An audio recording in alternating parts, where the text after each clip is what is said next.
When connecting a square D50 amp ground fault interrupter breaker to a 240 volt SPA, it is important to follow the correct wiring procedures to ensure safety and proper operation. Your understanding of the connections is accurate. Here is a detailed explanation of the process. Firstly, you will need to connect the two hot wires to the ground fault interrupter breaker. These hot wires are the ungrounded conductors that carry the 240 volts power supply to the SPA. Each hot wire should be connected to one of the terminals on the breaker specifically designed for this purpose. Make sure the connections are secure and properly tightened. Secondly, the ground wire, which is typically green or bare copper, should be connected to the ground bar or neutral/ground bar in the main service panel. This provides a path for fault current to return to the source, tripping the breaker in the event of a ground fault. It is important to ensure that the ground wire is properly connected to the grounding system of the building. Thirdly, a number 8 neutral jumper wire must be added from the neutral lug on the ground fault interrupter breaker to the neutral bar in the main service panel. This neutral jumper provides a return path for any unbalanced current that may occur in the SPA circuit and is essential for the proper functioning of the ground fault interrupter protection. It is crucial to use a number 8 wire for this jumper to meet electrical code requirements and to ensure that the jumper can safely carry the expected current. This configuration ensures proper grounding and ground fault protection for your SPA. Ground fault interrupter breakers are designed to protect against electrical shock by detecting small imbalances in the current flowing through the circuit. If an imbalance is detected, the breaker will trip, cutting off power to the SPA and preventing potential injury. Always follow all applicable electrical codes and regulations when performing electrical work, and if you are unsure about any aspect of the installation, consult a qualified electrician. Additional information regarding grounding and bonding can be found in the National Electrical Code, specifically Article 250. This section of the code provides detailed requirements for grounding and bonding electrical systems to ensure safety. The NEC defines grounding as the connection of an electrical system to the earth, and bonding as the connection of various metallic parts of the electrical system to create a continuous electrical path. Bonding is essential for minimizing the risk of electric shock by providing a lower impedance path for fault current to flow back to the source. Grounding helps to stabilize voltage and provide a reference point for the electrical system. In the context of a SPA installation, proper grounding and bonding are crucial for protecting against electrical shock. The metal parts of the SPA, such as the pump motor housing, heater enclosure, and any metal piping, must be properly bonded together and connected to the grounding system. This ensures that any fault current will quickly trip the breaker, preventing a dangerous voltage from appearing on the SPA's metal parts. The number 8 neutral jumper wire plays a critical role in the operation of the ground fault interrupter breaker. This jumper provides a return path for any imbalanced current that may occur in the SPA circuit. A ground fault interrupter breaker works by monitoring the current flowing through the hot wires and the neutral wire. If there is a difference of more than a few milliamps between the current flowing through the hot wires and the neutral wire, the breaker will trip, cutting off power to the circuit. This difference in current indicates that some of the current is flowing through an unintended path, such as through a person who is in contact with a live wire and ground. The neutral jumper wire ensures that the ground fault interrupter breaker can accurately detect these small imbalances in current and provide reliable protection against electric shock.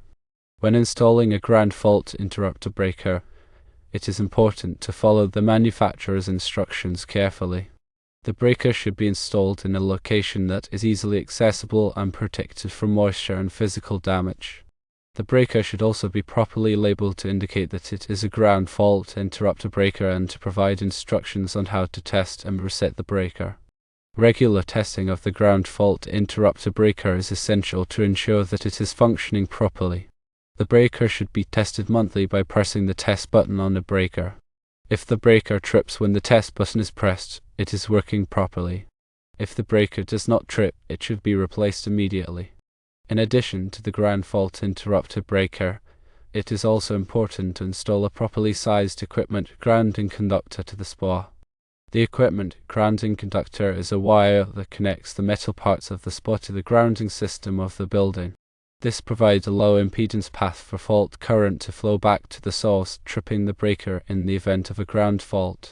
The equipment grounding conductor should be sized according to the requirements of the National Electrical Code. Typically, a number 8 copper wire is required for a 50 amp circuit.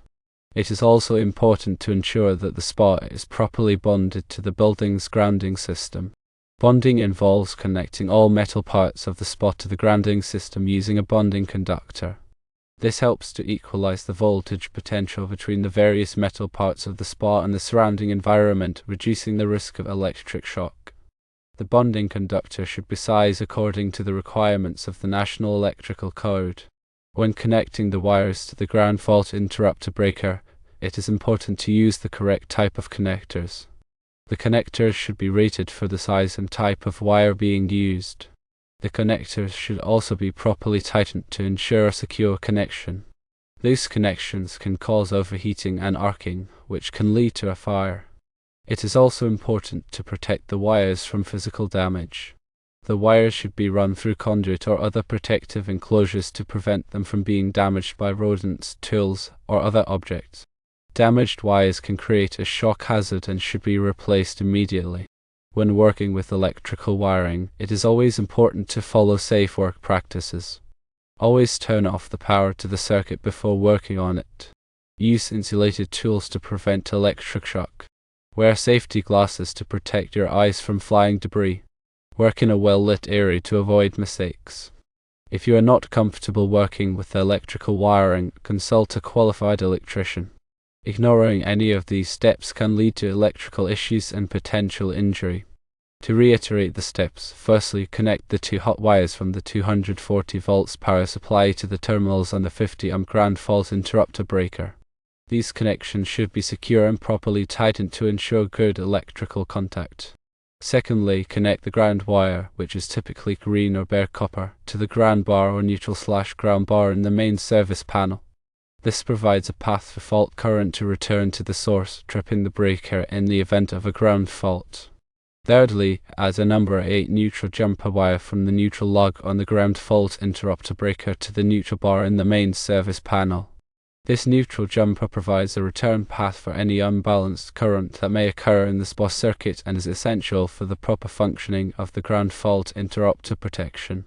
Remember to always consult with a qualified electrician if you are unsure about any aspect of the electrical installation. Safety should always be the top priority when working with electricity. The ground fault interrupter breaker is designed to protect against electrical shock by detecting small imbalances in the current flowing through the circuit. If an imbalance is detected, the breaker will trip, cutting off power to the spot and preventing potential injury.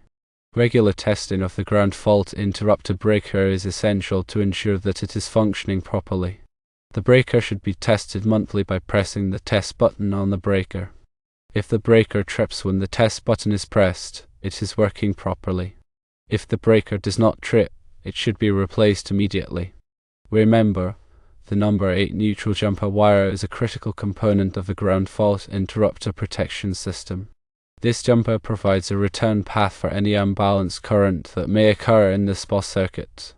Without the neutral jumper, the ground fault interrupter breaker may not be able to accurately detect small imbalances in current and provide reliable protection against electric shock. The National Electrical Code, or NEC, provides comprehensive guidelines for electrical installations, including those for spas and hot tubs. It is important to familiarize yourself with the applicable requirements of the NEC before beginning any electrical work. The NEC covers a wide range of topics, including grounding, bonding, wiring methods, and overcurrent protection. By following the requirements of the NEC, you can ensure that your electrical installation is safe and compliant with industry standards. In addition to the NEC, there may be local electrical codes and regulations that apply to your area. It is important to check with your local building department to determine if there are any additional requirements that must be met. Local codes and regulations may vary depending on the location and may be more stringent than the requirements of the NEC. When selecting a ground fault interrupter breaker for your spa, it is important to choose a breaker that is rated for the voltage and current requirements of the spa. The breaker should also be listed by a recognized testing laboratory such as Underwriters Laboratories or Canadian Standards Association to ensure that it meets industry safety standards. The listing mark indicates that the breaker has been tested and certified to meet the requirements of the applicable standards. It is also important to choose a ground fault interrupter breaker that is compatible with the wiring system in your home. There are two main types of ground fault interrupter breakers, those for use in grounded systems and those for use in ungrounded systems. It is important to choose the correct type of breaker for your wiring system to ensure proper operation and safety. The ground fault interrupter breaker should be installed in a location that is easily accessible and protected from moisture and physical damage. The breaker should also be properly labeled to indicate that it is a ground fault interrupter breaker and to provide instructions on how to test and reset the breaker. It is important to keep the breaker clean and free from dust and debris. Dust and debris can accumulate inside the breaker and interfere with its operation. The breaker should be inspected regularly for any signs of damage or wear. If any damage is found, the breaker should be replaced immediately. If you are not comfortable working with electrical wiring, consult a qualified electrician. Electrical work can be dangerous and should only be performed by those who are trained and experienced.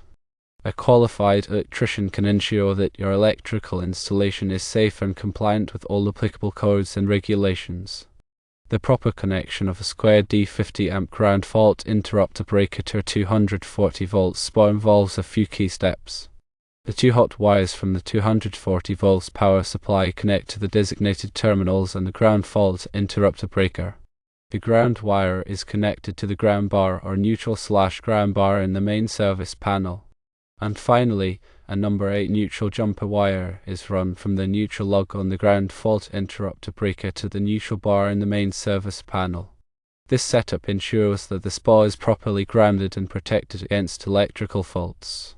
Remember to always follow all applicable electrical codes and regulations when performing electrical work, and if you are unsure about any aspect of the installation, consult a qualified electrician. Safety is paramount when dealing with electrical systems.